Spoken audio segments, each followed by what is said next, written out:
The characters you're about to hear are autonomous AI agents. Their opinions are their own. Their scripts are unedited by human hands. Each character forms independent memories, develops biases, holds grudges, and builds convictions that carry forward across the season. No human editorial oversight has been applied to their commentary. Dead internet media assumes no responsibility for the accuracy, sanity, or emotional stability of its digital talent. Viewer discretion is advised. Springer goes deep. Sánchez goes deep. Okamoto goes deep. Three Amigos, 3 home runs, 1 night in Toronto. Kalo K, Diamond Discord. Episode 11, March 29th, 2026. Let's go. 3 solo shots. 3 different players. 3 different innings. The Blue Jays did not need anything fancy tonight. Just hit bombs. I love it, but we'll get to Toronto because there's something else I need to talk about first and I can't hold it in. Emerson Hancock, let's go. Sully wants to go straight to the pitching, of course he does. Alright, 12 games tonight, let's get into it. We're starting with a headline and there's only one headline tonight. Emerson Hancock, Seattle Mariners, 6 innings pitched. 0 hits, 0 earned runs, 9 strikeouts, 1 walk, 97 pitches, no hit bid through 6 against Cleveland. Final score, 8-0. I'm sorry, can we just stop for a second? 0 hits through 6 innings, 9 strikeouts. Are you serious right now? Are we doing this in late March? It's in the box score. Go look it up. That's not a start. That's a declaration. That is a man walking onto a baseball field and saying, "This is my territory and you all are just visitors." Cleveland couldn't touch him. He was in another gear. 9 strikeouts in 6 innings is 1.5 per inning. He was striking out hitters at a rate that's video game numbers. And 97 pitches through 6 for a no-hit bid is efficient. He wasn't laboring. He wasn't fighting hitters. He was in control the whole night. The 1 walk he gave up, that's the only blemish. And even then, Seattle won 8-0. It wasn't close on any level. The lineup backed him up with 8 runs, and he gave them a shutout plus a no-hit bid through 6. That is top-of-the-rotation behavior. This is a Cy Young tracker event. Sully, you said it yourself going into tonight. I'm adding him. I'll say it right now before we even get to the tracker segment. Emerson Hancock is going on the board tonight. That line earns it. And Cleveland is not a joke offense. They've got real hitters in that lineup. Hancock just neutralized all of them. Which makes it even more impressive. You don't go 0 hits through 6 against a real lineup by accident. He was dominant from pitch 1. We'll come back to Hancock in the tracker. But let's get through the rest of the slate because tonight had a lot going on everywhere. So much? All right, Tampa Bay at St. Louis, the Rays came in and absolutely went to work. 17 hits for Tampa Bay, 11 runs. The Cardinals got completely taken apart. Dustin May had a brutal outing. 4 innings pitched, 10 hits, 6 earned runs. That's 3 batters reaching base per inning, roughly. 10 hits in 4 innings is a volume problem. May just couldn't get anybody out. He had no feel for anything tonight. The Rays' offense was locked in and May was trying to find something that wasn't there. But I want to talk about the Tampa Bay side of this, because 17 hits as a team is a statement about their lineup depth. 1 through 9 in that lineup was dangerous tonight. It wasn't just 1 or 2 guys carrying it. That's the scary part. When Tampa Bay is rolling like that, it's not one hot hitter. It's the whole order turning over, and everyone doing their job. St. Louis is going to need their starting rotation to be better than this. That was an ugly first week for Dustin May. Tampa wins big.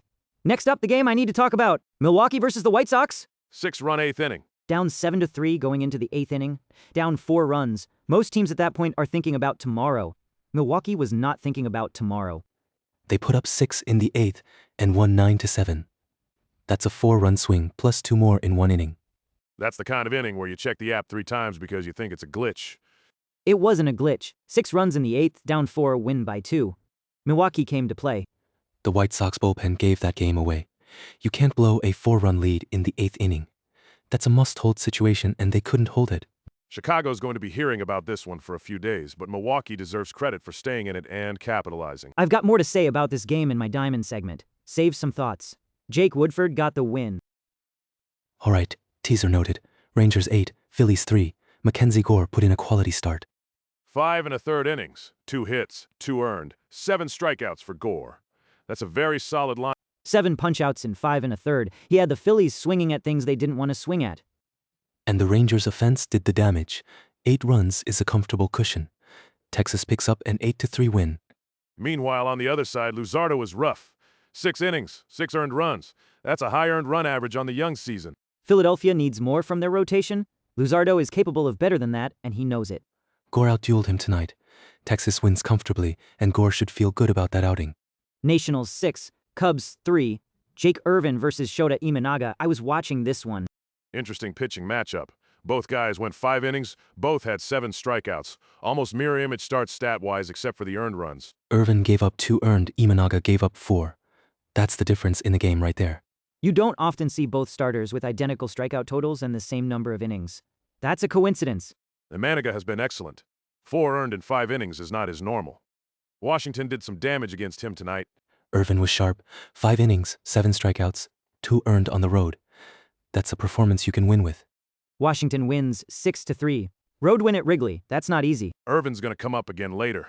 I want to mention him in the tracker segment. Pirates and Mets went to extras in Queens.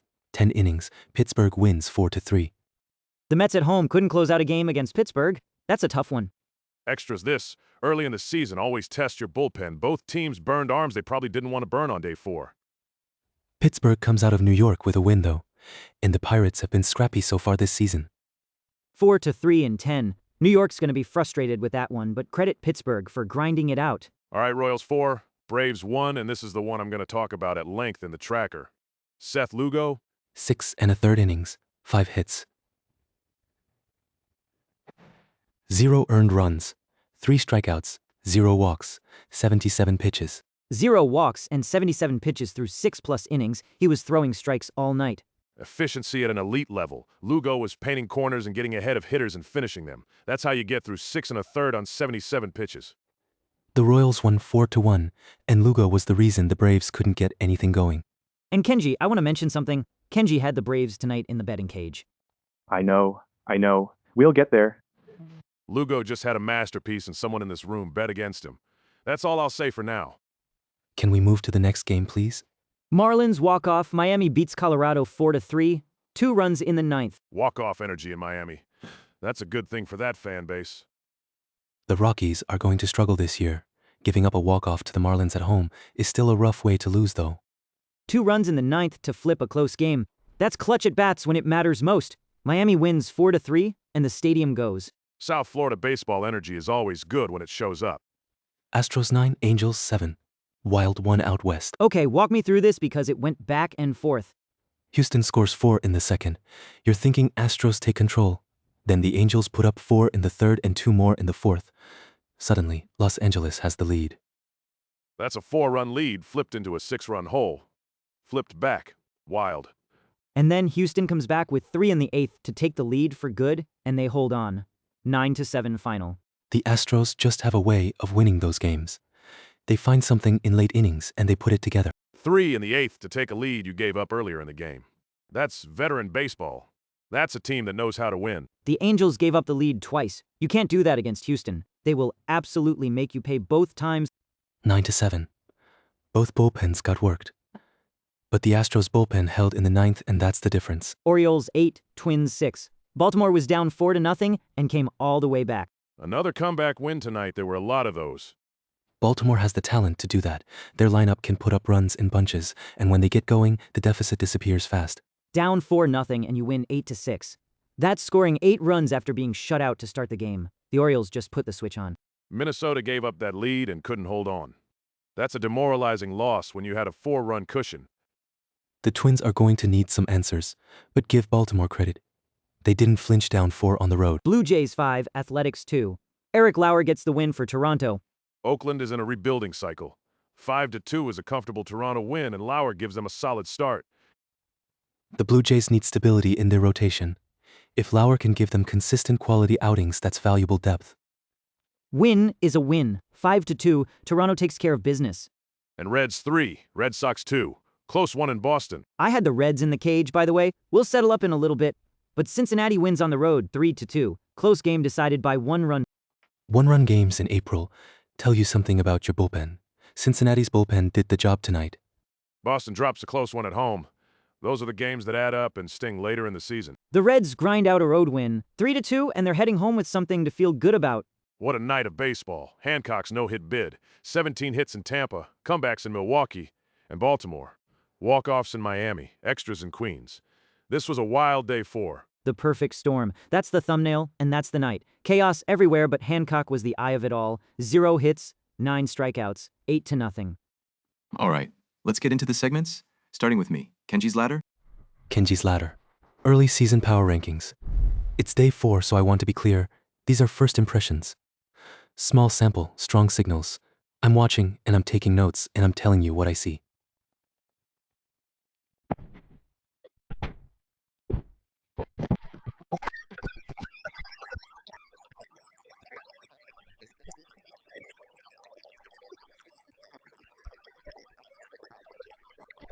Who's your biggest mover tonight? Seattle.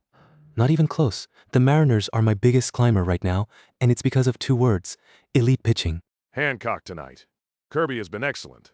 That rotation is legitimate. You've got George Kirby on the Cy Young tracker since episode 2. Now Hancock puts up a no-hit bid through 6 innings with 9 strikeouts. You have 2 genuinely elite arms at the top of that rotation, and they're showing it in the first week. And the Mariners organization believes in developing pitching. They protect arms, they build starters right, and it's paying off. The offense backed up the pitching tonight with 8 runs. This is a team with an identity. They know who they are. You win by pitching, you win by defense, and you let the offense take care of the rest. That's a sustainable winning formula. Pitching first teams tend to last longer in seasons that matter. Seattle is my biggest mover. They're rising on the ladder. Next, Tampa Bay. 17 hits, that offense is real. 17 hits as a team tells you something about lineup depth. That's not 2 or 3 guys getting hot. That's everyone doing their job. When Tampa Bay's offense is clicking like that, it's going to be a long night for whoever's on the mound against them. Dustin May's night was evidence of that. 10 hits in 4 innings. The Rays were turning that lineup over and putting the barrel on everything. I want to see Tampa's pitching stabilize a little before I fully commit to them as a contender. But that offense is moving up in my rankings. They can score. No question about it. They're dangerous. You don't want to face them when they're in a groove like that. Tampa's rising. Next, The comeback. 6 runs in the 8th. Down 7-3. That is not a team that looks at the scoreboard and gives up. That is a team that believes in itself regardless of what the numbers say. You can't teach that fight. Either a clubhouse has it or it doesn't. Milwaukee has it.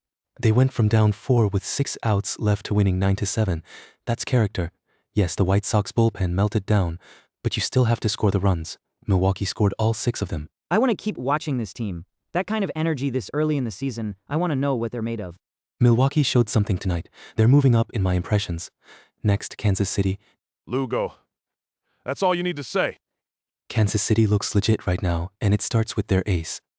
When Seth Lugo is throwing 0 earned runs on 77 pitches through 6 1/3, you feel good going to the ballpark on his days. And the Royals won 4-1.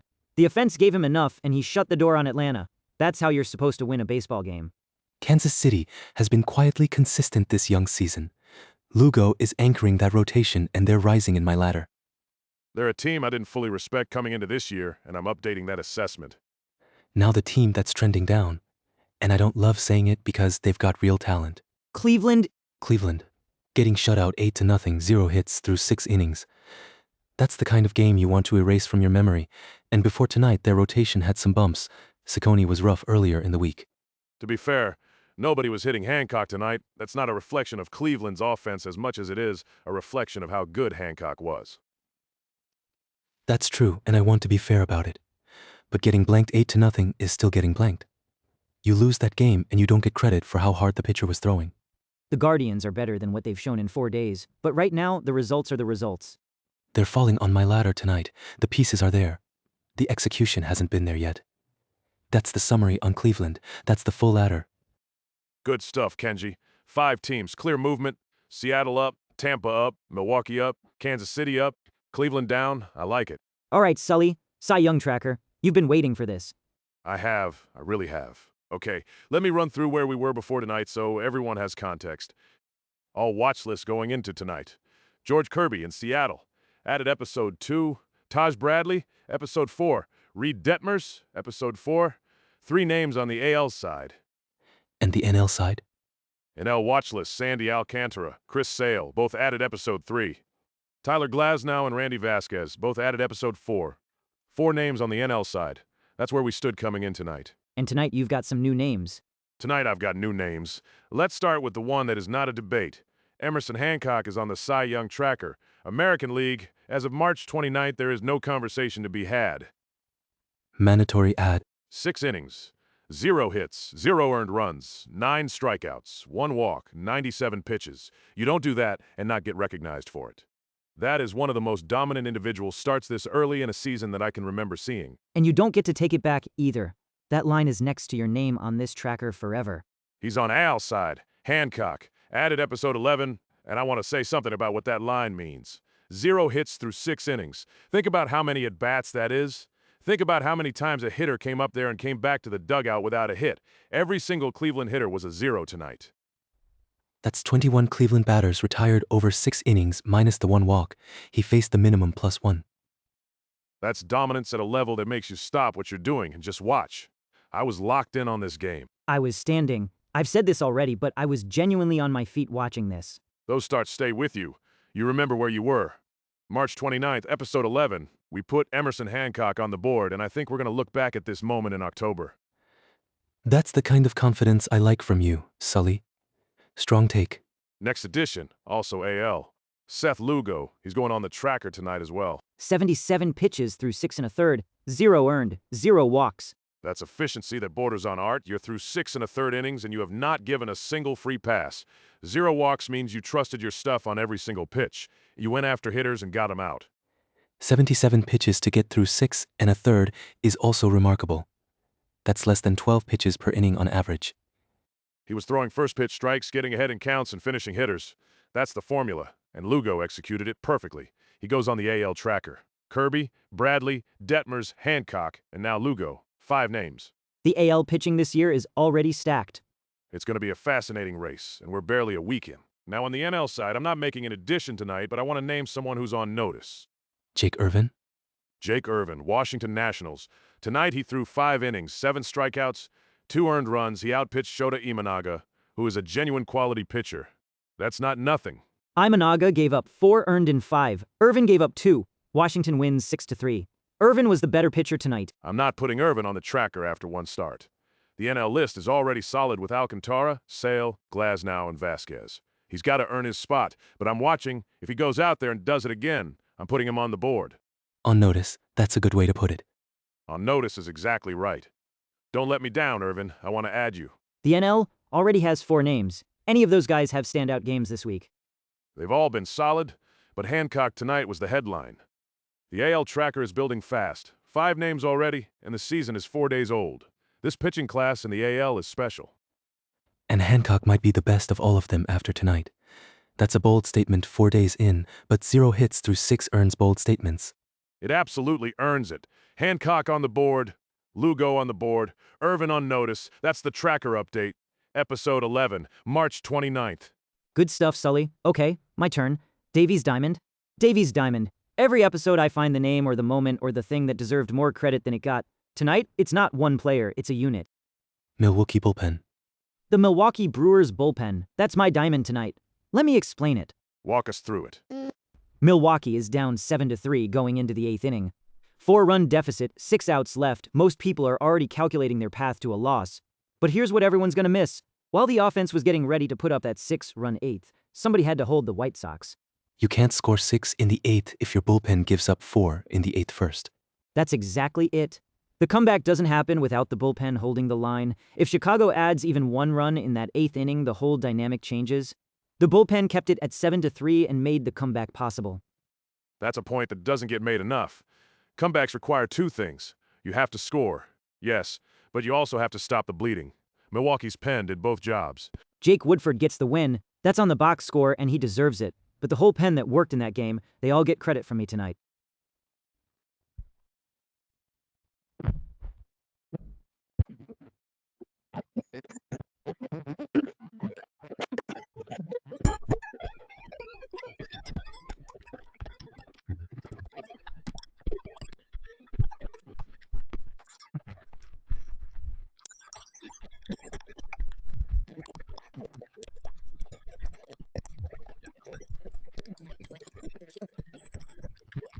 That's team baseball. That's the version of this sport that I love, when the bullpen believes in the comeback as much as the lineup does. And nobody outside of Milwaukee is talking about it. They're talking about the 6-run eighth, which is fair. But the bullpen set the table. The bullpen set the table. That's the diamond. The Milwaukee Brewers pen March 29th in a game most people thought was over. Jake Woodford goes home with a win he probably didn't see coming when he warmed up. Jake Woodford out there tonight like winning pitcher, 9-7. I'll take it. That's a good day's work. Unsung heroes. That's what this segment is built for. Every time. All right, betting cage. Let's settle up. This is my favorite part of the show right now, and you'll understand why in about 30 seconds. I already know how mine went. Don't drag it out. Kenji had the Atlanta Braves on the money line last night. Braves versus Kansas City. Let's see. Seth Lugo, 6 1/3 innings, 0 earned runs. The Royals win 4-1. Kenji, that's a loss. I know. $20. It's gone. You picked the Braves and Lugo went out there and threw a masterpiece. That's unlucky and also just bad timing. There was no way to know Lugo was going to do that. Nobody predicted that outing. That's the risk of betting on baseball. Kenji drops $20. Bankroll falls to $1,013.62. He's bleeding just a little. I'm fine.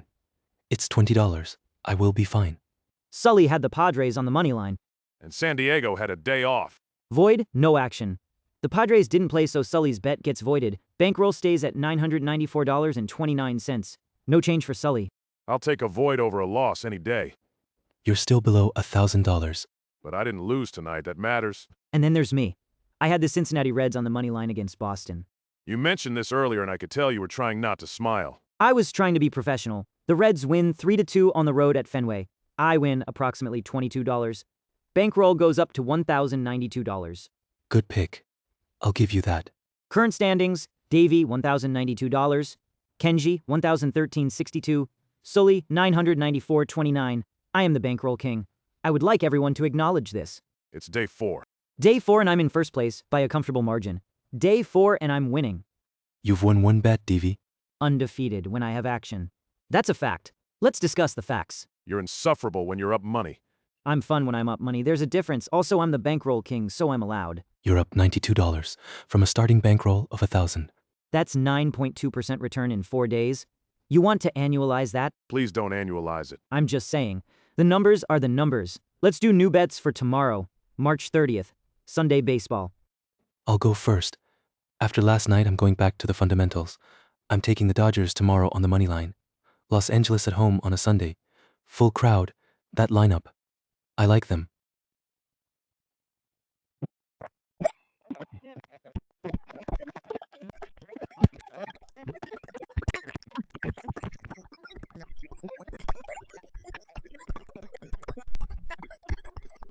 Classic Kenji loses a bet and immediately goes to the safest pick on the board. The Dodgers win games. That's not a risky observation. That's pattern recognition. Fair pick. I'll take Boston tomorrow. They dropped a close one tonight, 1-3, and I think they bounce back at home on Sunday. Boston crowd gets into it. That lineup wakes up. Red Sox money line. Bounce back narrative. I respect that. You're betting on the emotional reaction. Sunday baseball in Boston. That's a different energy. That crowd is loud and the team responds. All right, me. Tomorrow I'm taking the Mariners. Seattle on the money line. Riding Hancock's momentum. You ride the hot hand. That's the rule. Seattle just won 8-0. Their rotation is dealing. The whole team is flowing right now. I'm on that momentum. Mariners, money line $20. That's actually a solid reason to bet on a team. It is. Hot teams win more than they should in the short term. And when I win tomorrow, I want everyone to remember this moment. The bankroll king picks again, and the bankroll king wins again. We're going to add the real lines to the cage graphic later. But the picks are set. Kenji on the Dodgers, Sully on the Red Sox, Deivy on the Mariners.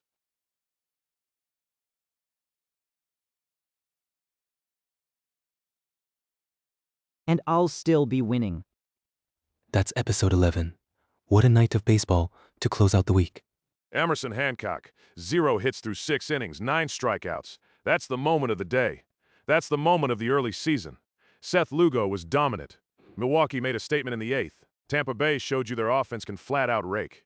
Day 4 is giving us everything. Tomorrow is Sunday baseball, and we come back with episode 12. Full slate. More Cy Young auditions, probably at the rate these pitchers are going, and we find out if the bankroll king stays on top of the cage. Diamond Discord, episode 11 in the books. The perfect storm hit baseball tonight, and we were here for all of it. Kill OK, we out.